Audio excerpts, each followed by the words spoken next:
room with her because I wasn't the person that she thought I was.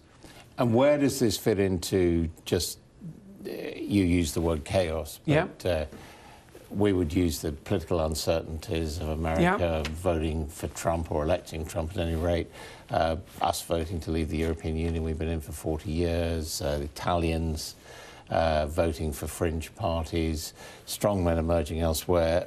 Is that the chaos you're talking about? Brutal men. I wouldn't call them strong.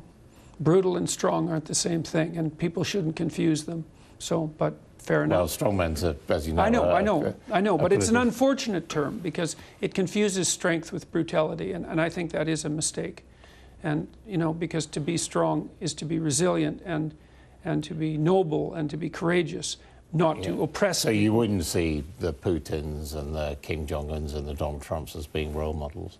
Well, I wouldn't lump those three together. The first two I would. Trump is his own sort of creature, and I'm not exactly sure what to make of them, but I certainly wouldn't consider them strong in any admirable sense. So Trump you wouldn't put in that category? No. He's fairly brutal in the way he talks about his opponents and consequences of some of his actions we're seeing in the Middle East. I don't think that Trump is a phenomenon that hasn't been seen before in American politics. There's been lots of times in the last 30 years when the Americans were things were pretty strange around the time of Nixon.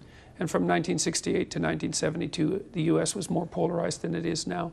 So I think we've seen this sort of thing before. I mean, Trump is a strange guy, and he's come up to the presidency through his own peculiar route. But Americans are still 50% Republican and 50% Democrat, right down the line like they have been for the last 4 elections. Jordan Peterson there. Rotten and reckless, just 2 of the criticisms directed towards the board of Carillion in a damning new